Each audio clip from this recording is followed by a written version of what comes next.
போச்சு. ஓடுற தண்ணியை அள்ளிட்டு போற மாதிரி யார் யாரோ கொண்டு போயிட்டாங்க.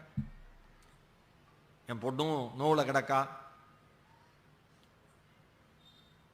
வேதனைப்பட்டு செத்து போயிட்டா. கடனுக்கு பயந்து இங்க வந்துட்டேன். உசுறு பொழைக்கணும்லடா. ஆனா ஒண்ணுடா, யார்டி கை நீட்டி 10 காசு இது வரைக்கும் நான் வாங்கினதில்லை.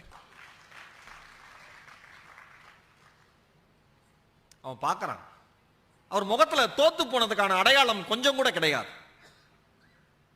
அதே சாந்தமான முகம். ஆனா அந்த அந்த குரல்ல மட்டும் தோற்று போயிட்டோங்கிறதுக்கான வேதனை கொஞ்சமா வெளிப்பட்டிருக்கு. அவன் அவ்வளோ வருஷத்துக்கு முன்னாடி நடந்த நிகழ்வுக்கு அப்ப மன்னிப்பு கேட்கறான். மன்னிச்சிருங்க முதலாளி, உங்க காசை தூக்கிட்டு நான் ஓடி போயிட்டேன். அதை விடுப்பா, நடந்ததெல்லாம் பேசி என்ன ஆக போகுது. இப்போ என்ன வேலை பார்க்குற? கல்யாணம் பண்ணிட்டியா? ஒரு வேலை உருப்படி இல்லை, எப்படி கல்யாணத்துக்கு பொண்ணு கொடுப்பாங்க? இவர் சொல்றார், கப்பல் முதலாளி பர்மாக்காரர், கடங்காரனுக்கு எதுப்பா சொந்த ஊரு? உண்மை, கடங்காரனுக்கு எதுப்பா சொந்த ஊரு? கடங்காரன் பொழப்பு எப்படி இருக்குன்னு தான் நானே வாழ்ந்து பார்த்துட்டேனே. கடங்காரன் பொழப்பு எப்படி இருக்குன்னு தான் நானே வாழ்ந்து பார்த்துனேன். இப்போ நானும் கடங்காரன் தான், நீயும் கடங்காரன் தான், 2 பேரும் சமமா ஆயிட்டோம் அப்படின்னு சொல்லி சிரிக்கிறார்.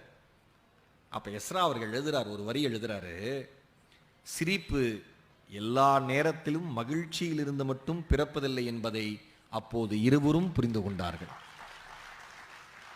என்னங்க நான் சொல்றப்ப எவ்வளவு ஆனந்தமா கை தட்டுறீங்க. படிச்சா எப்படி தெரியுமா இருக்கும்? நான் அடிக்கடி சொல்லுவேன், படிக்கிறது மாதிரி ஒரு சிறந்த போதை இந்த உலகத்துல வேற எதுவுமே இல்லை. ஒரு போதை என்ன பண்ணும்? உங்களை வீழ வைக்கணும்ல. ஒரு போதை பழக்கம் இருந்ததுன்னா, எந்த விதமான போதை பழக்கமா இருந்தாலும் அது உங்களை வீழ வைக்கும்ல. ஆனா வாசிப்பும் ஒரு போதை பழக்கம் தான், அது உங்களை வீழ வைக்காது, தலைமுறை தலைமுறையாக வாழ வைக்கிற போதை பழக்கம்.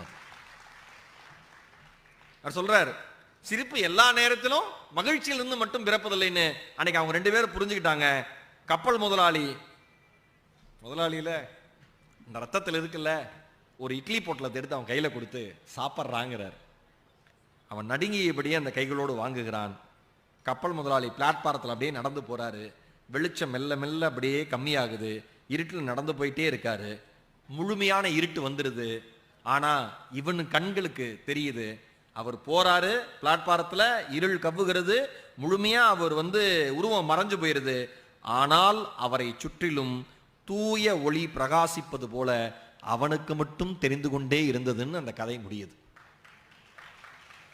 அன்பின் வெளிச்சம் இந்த கதை பேரு. அவ்வளவுதாங்க வாழ்க்கை.